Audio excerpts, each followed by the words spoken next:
Bonjour, ladies and gentlemen, boys and girls, children of all ages. It is that time of the day. The One Piece War 1164 review.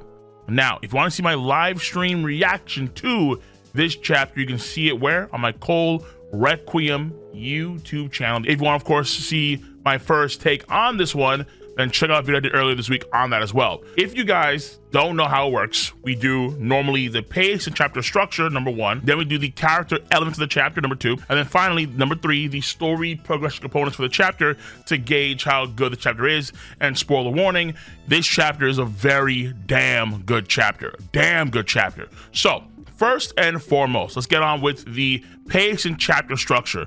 For this chapter, depending on how you want to perceive it, it could be anywhere from 3 to about 6 parts. So number one is the clash between Rocks and Emu, where Rocks and Emu, they discuss a few things, and then Emu is very important here. Even though Emu is in direct contact with Rocks, it's not able to transform Rocks immediately. So I'm gonna save it for later, okay? But in this process, in this time period, they're discussing, having a conversation while you have Whitebeard, Garp, you have Roger, Kyle, Big Mom. They're watching on as Rocks is transforming. So that is all the first part of the chapter, where you have then the mountain falling down, and then we cut over to various shores of the island. And this is where you can argue there's multiple sections up until we cut back to Rocks, and then he's right behind his wife Eris and Teach. Or you can have it all be one gigantic section. So if it's one gigantic section, then that's, you get 3 parts. But if you want to actually break it down by shore, then you get the northeast shore, then you get the northwest part of the island. Then we cut over for a bit to where Dragon is. Then we cut over to where Kuma is. Then we get to see what's going on with Ganzui and Shiki and Captain John. So these would be their own individual micro sections. You want to kind of break it down that way. And technically, it would be about 6 parts for this chapter. But if you want to argue, well, okay, that's all just one bigger part where it's sort of blips of transition, then in a certain sense you could argue it is also just one big part, therefore it's only 3 parts of the chapter. So I tend to play on the safer side, and I'll just say for the most part that in terms of pace and structure, it's good. It's not great, because great would be like 3 for sure, like without question 3. But again, because you can argue that there's actually more than, let's say, one section for that second part, this is probably a 7 or 8 out of 10, or let's say a 9 or 10 out of 10 in terms of the pace and chapter structure. So that's all I'd say for the time being. And that's kind of important for an overall rating. So it's still very, very good, but not necessarily the greatest. It could be better. Now we move on to the character aspects of this chapter. And number one is going to be Emu. For the vast majority of the chapter, at the beginning at least, Emu is still broken up into pieces after the attack of the combo move. So Emu is regenerating, but it's not regenerating fully. Like, you can still see patches on the bottom part, like where Saturn mostly is. You can still see patches of flesh still trying to reform, these spots here and there that are clearly unmended. There is subtle signs of limitation to Emu's regeneration, but you could argue, let's say in a sense here, that, well, that's the Saturn part, and the Emu's part for the most part is fully regenerated. So Saturn doesn't have the same level of regen as Emu, and so Saturn's part will take more time to regen from that crazy combo move. But at the same time, because Emu is on top of Saturn, like that Big Mom Kaido meme, you could argue, well, hold on, that probably means that Emu is fully assimilated to Saturn, which means that Saturn's regen should be replaced by Emu's regen. Number 2 for character for Emu is going to be, I'm gonna say this, Emu's facade of strength. Rocks calls out Emu, telling that Emu is essentially afraid. And you've been afraid for a very long time. Emu has been afraid of the will of Davy D. Jones. And this will once again re-emerging to challenge it in some way in contest for the world, for its own safety, whatever it is exactly. And Emu has, you can argue, a similar fear to, let's say, someone like Joy Boy, where Joy Boy, we saw when its Haki knot was unleashed, that residual Haki that was on the elders, it spooked, it terrified Emu, and then Emu fell to its knees. So even though Emu obviously does profess a tremendous amount of strength and has showcased such, where Emu is able to do literally some of the craziest and most haunting things of the entire series, the fact of the matter is that Emu is terrified. Emu is frightened of this will of people that it feared or it hated centuries ago, once again cropping up in the future, and that future is now. So that is number 2 for Emu for character, and that's really it in terms of character for Emu. After that, we have Rox D. Zebek himself. Now, Rox for this chapter, you could argue that when he cuts the mountain, or the mountain's destroyed, that eastern part of the mountain, you could argue, okay, that's like a power scaling for Rox. In a sense it is, but it's Rox that's in demon form. His body is tougher, he's larger, and so on and so forth. So you can't necessarily say it's a power scaling thing for Rox, because it's not Rox's own power through his own volition. It's Rox enhanced via Emu. Let's say in the future, if I were to do a more in-depth power scaling video on Rox, I would not include this form into Rox's report, because again, this is not something that Rox can do. So when it comes to him muffing Kaido, him das booting Big Mom, or things like that in terms of character, I would include that. But what I think is for his character, and what seems to be very akin to what Luffy did way back when in chapter 10-15, when he was talking underwater to Momonosuke, the voice of all things, where he's potentially using the voice of all things to communicate to Garp and Roger, asking Garp and Roger to kill him. So you can argue that he had the voice of all things the entire time, maybe was unaware of it potentially, but Rox himself, either way, he used it to communicate to Garp and Roger, and then they heard that.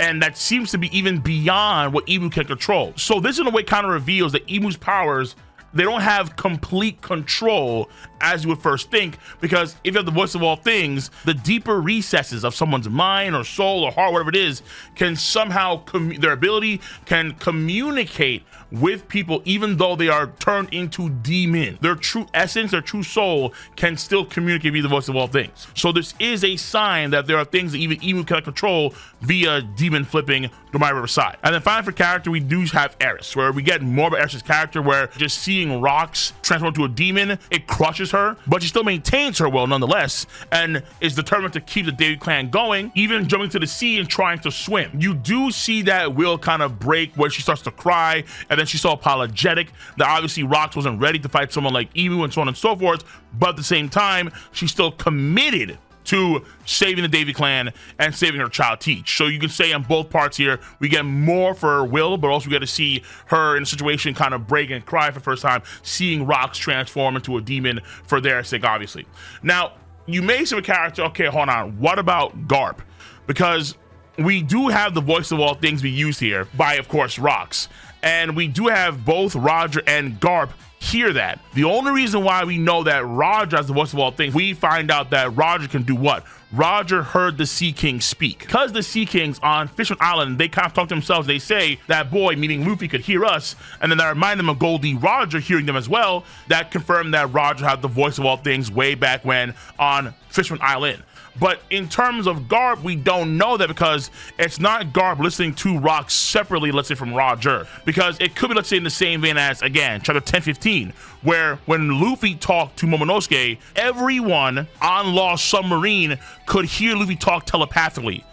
So does that mean that Law's whole crew have the voice of all things too?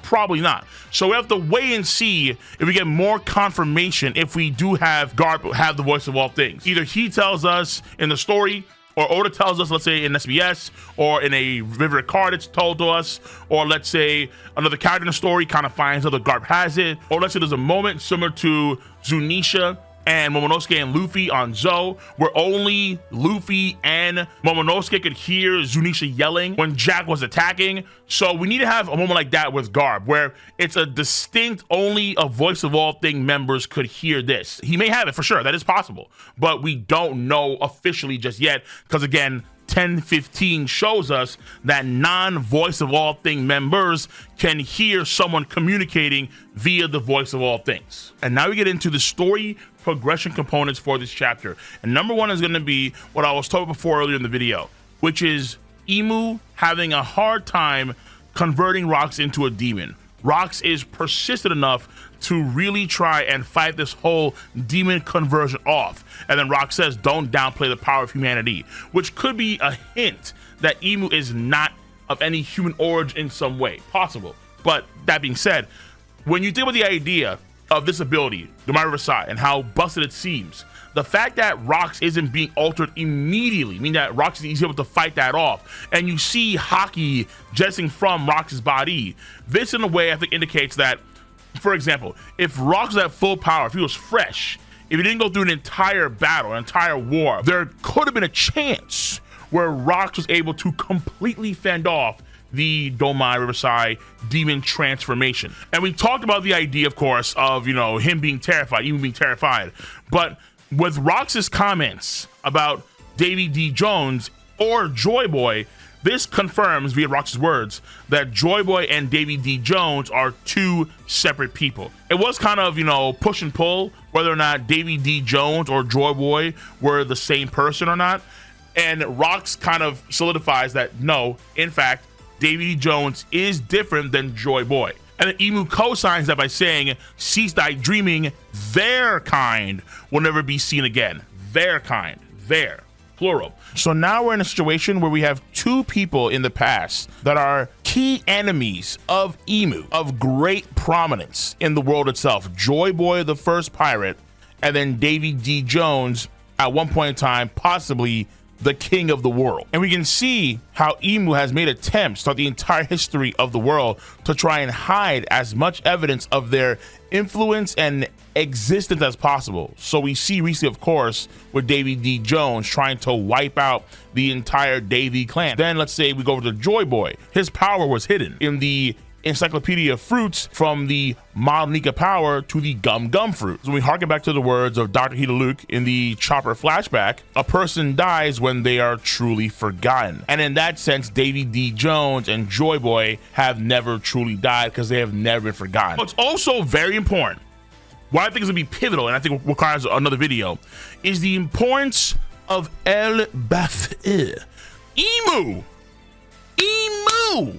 Emu, emu, emu, emu, emu. I found excellent soldiers to serve Mu, Davy. Gigantic, harmless, and conflicted. The giants, you fool. Don't mess with Harald. They only want peace. Indeed, a golden opportunity. Such a willing puppet of a king will never come along twice. So before he fully transforms Rox, or maybe even using that to really break Rox's willpower, to allow Domai Versailles to really hit him in full force, right? So a two-part play. This is a giant flashback. Secondarily, it is a God Valley flashback. So even after God Valley's over, on paper, we're not done with this flashback yet, because then we need to go back to Harald stuff and the giants and how Harald got stabbed by all of his boys, how Loki killed Harald, and so on and so forth, right? So I think it stands to say that the giants once again get an extreme amount of importance based on Emu's words. What Big Mom co-signed during Whole Cake Island about her being able to be what? Pirate King if she had the giants. Now Emu is co-signing the value of the giants and how if it had the giants and how it will not miss this opportunity to have claim to the giants. It will not miss this chance. So that I think is super, very, very important. Now once again, we get to see the power of Devil Rox and Devil Rox. Kaido should still have his dragon defense, maybe potentially not, it's hard to say. But the power he can dish out is absurd. That one palm strike or that one punch just decking the hell out of Kaido into the side of the mountain. And then you have Big Mom getting the kick. Then you have Whitebeard potentially losing two in that clash as well, which caused the mountain to crumble down.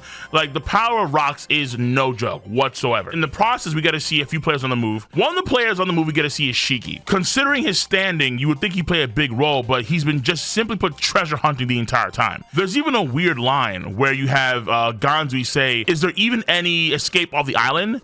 As Shiki has a whole chest. And remember, these chests are 1 billion berries a pop. That's a lot of money that he probably used in a big way to help grow his empire later on in the story. But what the hell are you even talking about? That was one of the weirdest lines in the entire arc by far. Shiki is effectively a Dragon Ball Z character. He can just float in the air and just fly away wherever he wants to. Oda is not necessarily a big fan of, you know, the flying powers like that. He wants to have folks fly with certain conditions. That matters to him a lot. Like, for example, Kaido and Momonosuke, they don't actually fly. They walk on flaming clouds. Like, technically, that's what's happening here, where they're not flying, but they're walking on clouds that levitate them. Yeah. Marco and King, they have wings, right? Fujitora has a gravity power where he's not necessarily flying, but he's floating along, like canceling gravity. So that may not seem much, but he has said before that he doesn't necessarily like at all Shiki being a canon character in terms of his ability. But that being said, though, we do have Rox run into his wife, and then this play is an MVP worthy play, even for the entirety of the God Valley flashback, even compared to saving Shaki with Rayleigh. Kuma's one lunge in the front of Rox, Dieselbeck, and Cannonballs continues the Davy Clan legacy. This was superhero heroics, okay? Not the boy superheroes, but genuine Marvel DC comic superhero moments from Bartholomew Kuma as a child. Kuma is the greatest child to grace the pages of One Piece, and I stand on that. I stand on that. Kuma is insane. He is singular. And what's even more beautiful is that Imu is unaware of this, or even Rox himself perceived that he actually killed his wife and kid. But in reality, it was Kuma saving them in the nick of time. Fat W. This is the fattest W in God Valley flashback history. Deserving of that Superman S on his chest you see in the thumbnail. Deserving. 1000%. When does Rox put his soul inside of Blackbeard? How can that happen if he's off the island? This kind of confirms some theories to be wrong. And then finally, of course, Rox himself faces off against Roger and Garp. What Sengoku said in the Ultimate Chapter 957 is going to happen here. So when it comes to the overall chapter rating, I think chapter is a 9 or 9.5 out of 10. It's a fantastic chapter, damn near perfect. Let me know your stance on the subject matter at hand. If you enjoy your boys video content, thumbs up, subscribe to the channel, click on that bell to join the notification squad. I'm gonna catch you guys and gals on the flip side. See you. Bye bye.